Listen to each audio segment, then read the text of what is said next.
So I was a typical third-year medical resident. Every rotation I did, I decided that was the kind of doctor I wanted to be. So in pediatrics, wanted to be a pediatrician, and then after OB, I wanted to be an OB. But things changed. The first rotation of my fourth year, I did a rural family rotation in rural Indiana in a community that had a large population of conservative Mennonites, and my preceptor was someone that I had known from church activities. So we did all sorts of fun things. We delivered babies, we went to funerals, we saw patients in the office. And then on a Sunday afternoon, we decided to take a walk. So we walked down the rural country road, chatting, looking at the blue sky. As we came up over a hill towards us were 4 kids on bicycles and 1 adult male in a recombinant bicycle. The girls were dressed in pastel dresses with no shoes. The boys had on dark pants that were rolled up above the ankles with white shirts. The dad was sitting in his bicycle wearing flip-flops. And as they got closer, the dad yelled, "Dr. Waggy, I'm so glad we saw you." Dr. Waggy will now be referred to as Norm because I was told never to call him Dr. Waggy again.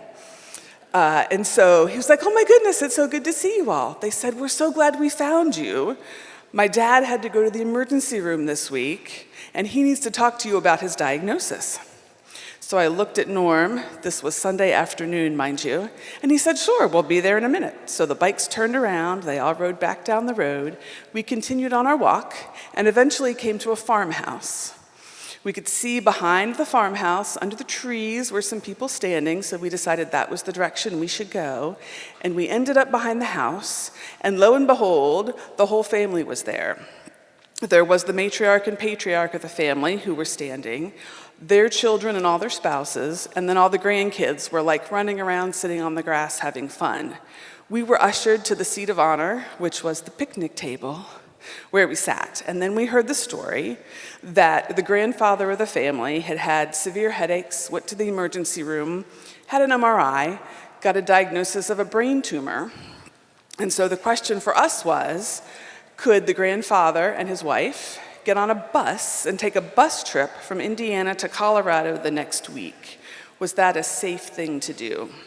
And so Norm looked quizzical and said, "Well, I don't know much about what's going on because I haven't seen the report yet." And they said, "Oh, don't worry, we have the scan here." So, not in today's world where you would pull it up on the computer, but they brought a black x-ray film out of the house that had a single image from an MRI on it, which then we couldn't see because we were in the shade. So a family member said, "Oh, let me go grab the flashlight in the barn." So somebody ran to the barn, got a flashlight, brought it back, held up the flashlight. Norm held up the MRI film in front of it, and he started to give the family an anatomy lesson of what we were looking at on this MRI film. He pointed out all the parts of the brain, he pointed out the tumor, and then he talked about what they could expect in the near future from what this brain tumor could do. And he said, well, the most important thing to be concerned about would be if you have a seizure while you're out and about. So he gave them seizure precautions. He told them to take the MRI film with them on their trip because they were on the bus and didn't have to worry about it going on a plane. And he said, if you end up going to the ER, take the film with you, show the ER physician so they don't have to do any expensive imaging because conservative Mennonites don't have insurance to pay for more imaging than they need. And the family asked questions, and then we went on our way and we walked back down the road to the house and had our dinner and went about life. Back when I was sitting at that picnic table, looking at this interaction, listening to Norm, was when I decided that this was the kind of family medicine that I wanted to do. So fast forward, went to residency in family medicine, got out of residency, was working at an FQHC, a federally qualified community health center. When that time was up, I decided I was going to start my own practice.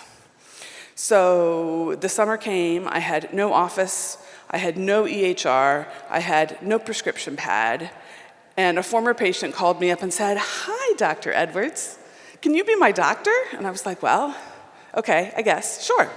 So She couldn't come to me, so I drove to her, and we found a place to meet that was at a park on the river, very cute. Had our visit, talked about what she needed me to do. Further conversation, made a plan. I got in the car and was driving down the road, and all of a sudden tears started streaming down my face because I realized that in that visit, we had had our conversation at a picnic table. And I was just blown away.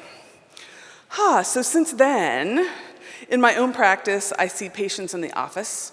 I see patients in their place of work. I see patients walking around the track at the local park. And I see patients at church, because we happen to go to church together.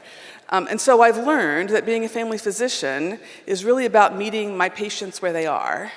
And sometimes that means sitting at a picnic table. Thank you.